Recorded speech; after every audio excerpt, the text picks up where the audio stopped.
Welcome back to Houston Real Estate Radio.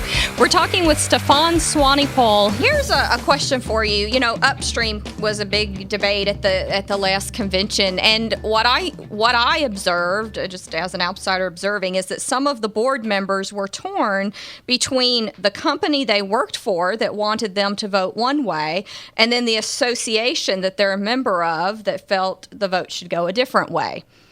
That has a huge impact on the industry right there. What do you think about that? And that is why NAR is a complex structure to understand. If you look at a let's say Realogy, which is one of our biggest real estate companies. If you look at the Berkshire Hathaway Home Services Group, that is a big player in our space. If you look at Keller Williams, which is a big company. Even if you look at the Zillow, those organizations generally have a small board. Their board of directors, usually 7, 8, 9 kind of people. Right. So it's a very compact board. They know what their charter is. They know what their needs and their goals are. They think a lot akin and they take quick decisions. NAR does have agents on its board, some working for franchises, some working for themselves, some in the industry for a couple of months, some in the industry for years, right. Some brokers, some big brokers. And because of that eclecticness, that diversity, do the board members of NAR agree? No, there is lots of discussion. Yes. And discussion, of course, is healthy, but we have to understand that by the very nature, groupthink creates lots of opinion. And yes, there are always members that disagree with NAR. Always. It doesn't mind what NAR does, they're almost always in trouble. So it is hard for them to move forward. And they do it actually very, very well. If you look at 2 of their most recent decisions, you were talking about Upstream, NAR has decided in principle through their associate, their affiliate company called RREA, to help build Upstream and to fund Upstream. And about a year ago, they did the core standards, which are the minimum standards for all the associations across the country. Both those are decisions which went through the entire NAR decision-making process incredibly fast. So NAR has shown in recent times when it's important to rally behind a big important decision, they can do that. Well, yes, because the board members got to the convention and found out what they were going to be voting on. I mean, they didn't have any time to research and figure it out. And remember, most of those board members are running businesses full time. They don't really have time. They're busy. They're busy. Yes, they are busy. You would expect that NAR would provide them good quality information, research and the facts, and then you would use that to take a decision. Right. But they were able to take the decision, and I think that we are seeing NAR taking up the mantle of the responsibility of doing what it needs to do and what it should do. People have sometimes said that maybe NAR did not act responsibly or not responsibly enough in their opinion in the past. I think NAR is trying very hard to become a very active participant to help the industry grow even more in these times of dangers and threats and risks and innovation and technology. So the point of the report, it didn't give any solutions, by the way. No. When are your solutions coming out? No, there was a very deliberate request from NAR and myself that the report is not going to dictate answers, right?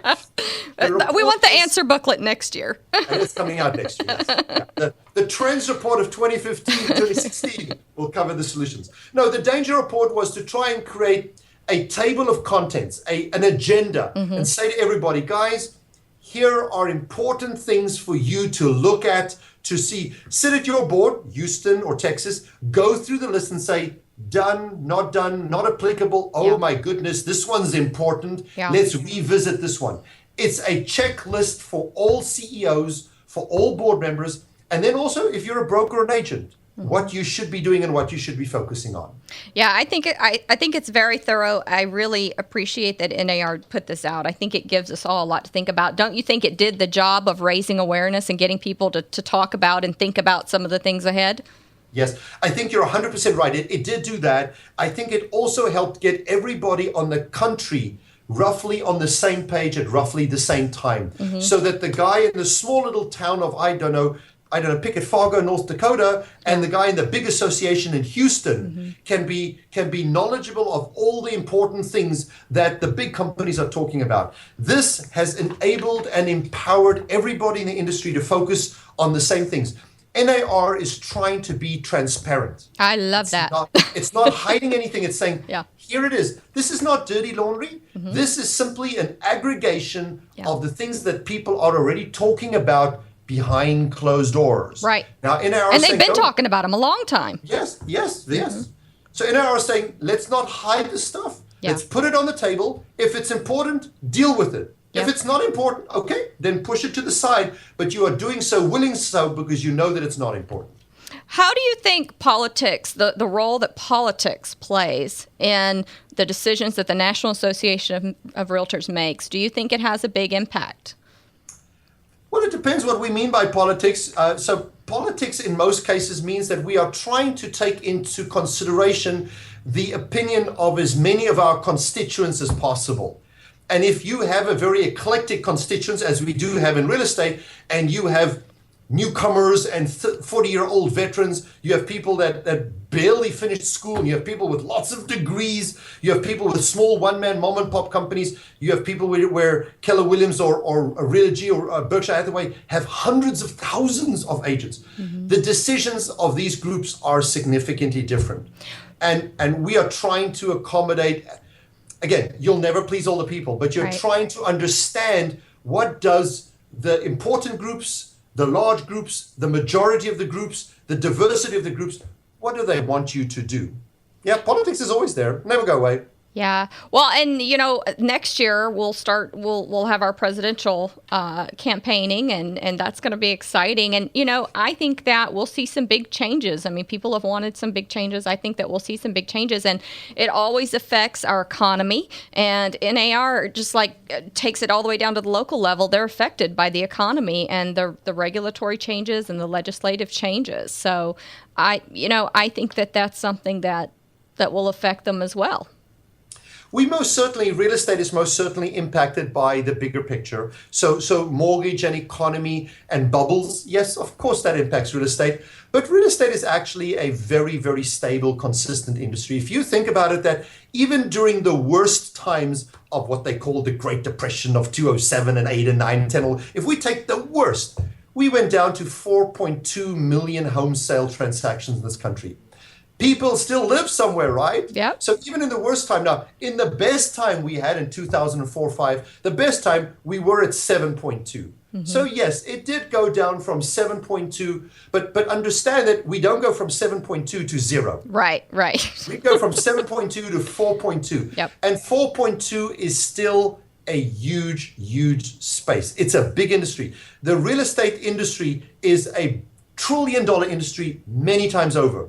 Even in downtimes. Do you think that we will ever get the CFPB regulated by Congress? Oh, 5 times now they've tried.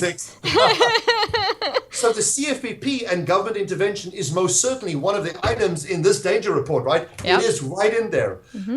They have flexed their muscle with student loans, with Visa credit, with not Visa, but with credit cards in general. They're doing it with mortgages.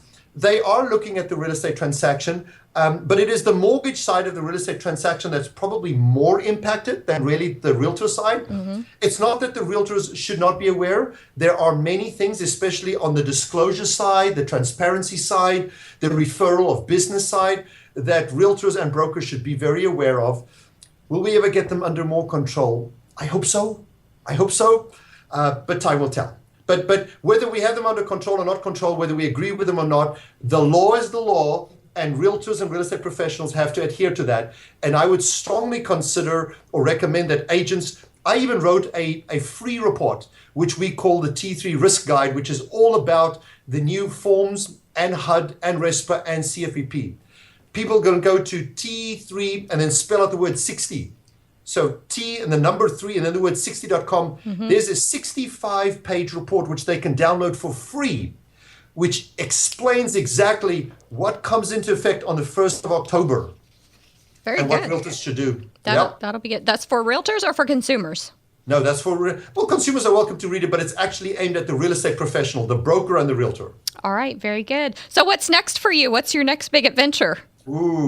So we publish at the moment about 5 books per year. This year we've done the Trends Report. Then we did the SP200, which is an analysis of all the top people in our industry. Then we did the T3 Tech Guide, which we looked at the 35 top software products. Then we did the risk guide, which was looking at the CFPP and the government. Then we did the danger report. So we publish at the moment 700-800 pages of almost kind of consumer-like reports. And this is all to try and help the people which you serve, which I serve, which is basically the real estate professionals, right? How do we knowledgeable, educate, inform, advise, make the knowledge more transparent? So are we already working on the 2016 slate of products? You bet. You bet. You might want to take a vacation. I'll do that when I die.